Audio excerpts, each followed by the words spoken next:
Guys, in this episode, you're going to be hearing from 4 very experienced people. That'll be myself, Saif, Oliver, and Olivia. And we're going to be talking about lot 1 in Olivia's next auction. And we all came up with very different prices, but we also talked quite a bit about how traders identify stock, how they add value to that stock in the short term. And also we do a little bit of a deep dive into underwriting, which I don't think any of us expected when we started this episode. So if you want to have a look at underwriting and really get behind the bones of that and figure out what it is and how it can work for you as an investor, you're going to have 4 very different opinions and approaches to how that underwrite will work. So watch till the end, and don't forget, if you're enjoying this content, to like and subscribe. Thank you.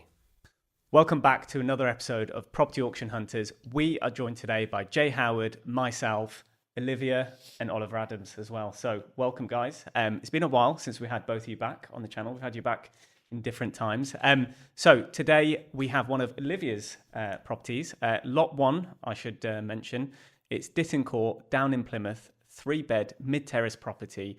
Looks like it's being sold by administrators, so on behalf of a probate sale. Looks like a good lot, to be honest with you, but I'll let Olivia give us some more information before we start digging deep into this one. So, Olivia, tell us more about it. Firstly, from an amazing auctioneer and auction house. But Ditton Court is a 3-bedroom, mid-terrace. It needs clearance, which is all being done this week, and it will be sold vacant possession. But it's probate. It's very much a renovate and sell back on or rent it out. But nice little lot. Good area. Good area, popular residential area for families. You've got a garage with it as well. Resale, they probably resell around about 210 to 220,000. So that's done up value. Done up value. Okay. Well, you got it guided at 110. Is it fresh to market? Fresh to market. Nice. Yeah, been sat in that condition for about 5 years. Oliver's starting to get wet lips. I was going to ask the question, what, as an ex-auctioneer myself, lot 1 was always very important. What made you catalogue this as lot 1? I think from our recent successes that we've had, so freehold renovation projects at the moment in Plymouth are selling like hotcakes. So for us, it's an easy sale. We know we're going to get good interest. It's a direct seller that we're dealing with as well. So yeah. Is it the most popular lot in this auction? Probably not. No. Wow. So has that surprised you? It is, yeah. But I do think we've been restricted with this one because we haven't had the vacant photos. We haven't had access. So the fact it's not been cleared has put people off. Yeah. That's what I was going to ask you about. So currently, is it cleared? Because on the photos, it doesn't reflect that. No, it doesn't. But is it currently cleared? But it's going to be cleared, by going to be tomorrow. Cleared. Okay, interesting. And when's the auction? And then we've got 2 blocks of viewings, auctions on the 17th. So you've only got... So it's an interesting lot to target then on the basis that it's not had the viewing exposure that other lots may have done. There's possibly an opportunity. Are you thinking what I'm thinking, Oliver? I can feel it. Do I smell an underwrite here? But this really plays into your strategy, though, doesn't it? You would buy something like this in this condition, obviously pre-market. Yeah. You clear it, make it easy for someone to go, right, I could put a table there, I could put the TV there, I could put the chairs there, whatever. And then you would list it for sale. So this, and that's why you do it, right? Because you optimize the sale from start to finish. It adds value. It makes it more aesthetically attractive for people to view. They can see exactly what they're buying. They're not tripping over possessions and all sorts of chattels in the house. They make for better photographs. And marketing in the world that we live in now, where most people are buying off their mobile phone or digital device, those images are critically important. The walk around videos, the images, super important. More people will buy an auction lot now based on the marketing and the images than actually go and physically view something. So those images are really important. Yeah. Hi, I'm Michael Allison. I'm the Commercial Director at Roma Finance. We're proud to be in partnership with Property Auction Hunters. I'm also pleased to say we've recently launched our Roma Pro range, which enables people to use our term finance for that long-term property income. If you want to know more about it, please see the link below. So for me, personally, looking at something like this, with it being ran for the first time, fresh to market, and with it having a decent guide price based on end values, I would want it to be ran, and I would want this as an underwrite. And what I would want to do is come in and underwrite it, drop the guide price, because you can when you underwrite a property, because that sets the new proxy/reserve. Get the fresh photos as soon as possible, maybe even help the vendor to get it cleared out quicker. and let it run the first time, rather than buying it in and then going back to auction, because you'll lose a lot of the momentum. That's your me personally. barrier to entry with the underwrite. Don't get me wrong, I love the underwrites.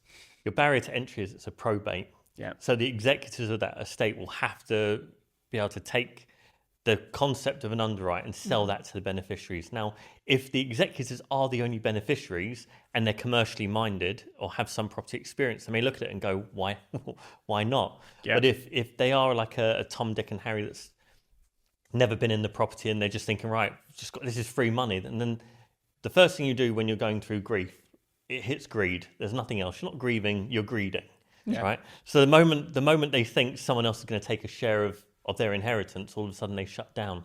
I mean, I'm not saying it's not worth trying. I'm just saying it's a big barrier to entry with that type of seller. 100%. So we can find some of that information out, Jay. So in the legal pack summary provided by DocuWise, it does disclose that it is an administrator sale, and I'm not going to go through it here, but you could then go through the will or get access to the will, and you'd be able to identify if there's the single grant of probate beneficiary should be in the legal multiple. pack. There is letters of administration. If the letters of administration So the in there, details Yeah. there. So at least you can look through that and see what are the chances of an underwrite being possible. If there's 5 beneficiaries, it's highly unlikely, isn't it? If there's a sole Jay's one. got a very, very good point, and I 100% in most cases like this, especially when it's a corporate sale, let's just say, for example, or anything else like that, I'll not bothered to go in with that. Yeah. However, the only thing that will attract me to this is because the guide price is so low, i.e. the expectation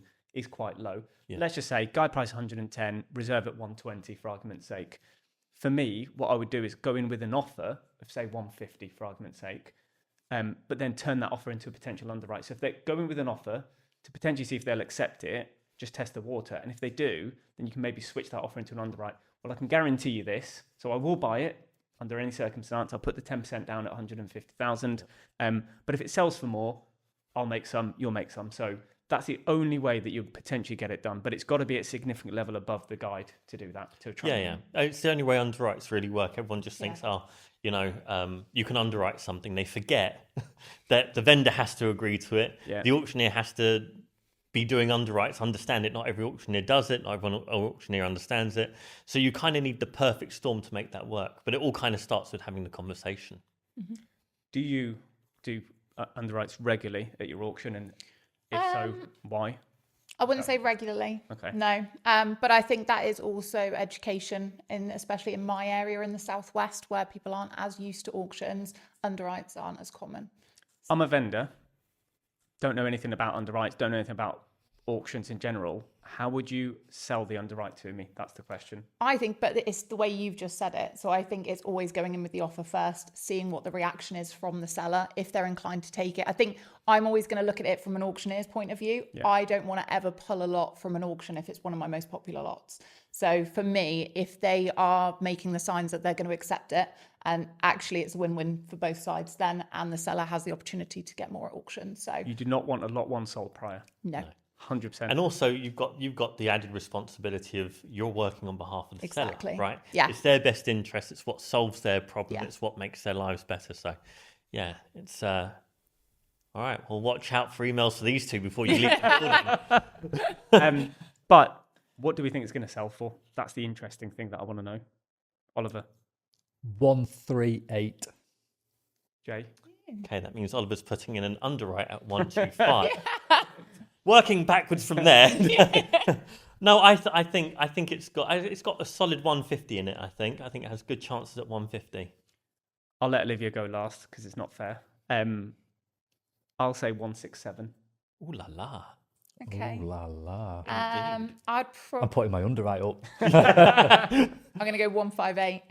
Okay. Nice. All right. Okay. Interesting. More importantly, what does everyone think it's going to sell for? So drop in some comments below. Tell us what you think it will sell for. But it's a good range. What is it's just because it's really interesting for very experienced people. We all know the GDV. We all know the guide. We can all see how much work's needed, and there's miles apart in expectation. We've got the actual auctioneer here.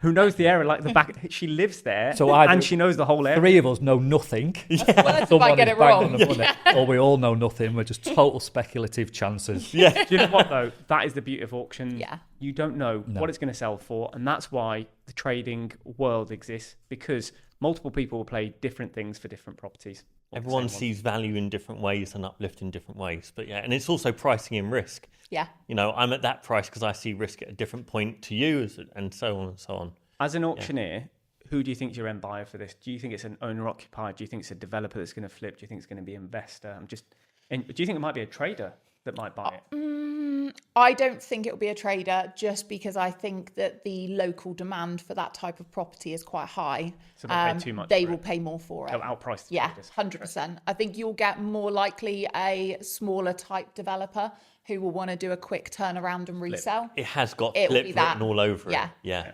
Yeah, they're like 1980s straightforward builds, so you're not going to have too many issues with it. It's just going to be cosmetic. Amazing. Okay guys, welcome to this review of what happened with this property in the auction. Before we go to what happened with it in the auction, this was the highlight moment from Olivia's auction for us. So big thank you to Jay and PR over at Hammered Auctions. But so we do love our shout outs and the shout outs from auctioneers, especially when we're working with them and we doing business together. So thank you, Olivia, for that. And now this is what happened with this property in the auction. Oh, Mr. W did nearly lose that one. For the third and final time then, 171 for 8 Ditton Court. Congratulations, Mr. W. This property sold for £171,000. So as you can see, Save retains his crown as the best guesser of what the properties are gonna sell for. He said 167,000. This sold for 171. Pretty amazing result, and very close to what he said this will sell for. And what is important to notice between our discussion and the day of the auction, what happened with this property is it got completely cleared out of this garbage, like all the garbage out, and this made the whole space look much more spacious, and it always helps with the sales in auctions when the property is cleared out of all the junk that's in there, because when you have a clear space, even if the space needs refurbishment, at least you can see the potential of it and you can clearly easily move around, and there's less surprises. Basically, when you have a lot of junk in the property, there could be a lot of things that you cannot see, and because of that people get anxious, and when they get anxious they don't really bid as much as they would when the property is clear. So that's a big thing that happened in between our discussion and the auction that definitely helped this property.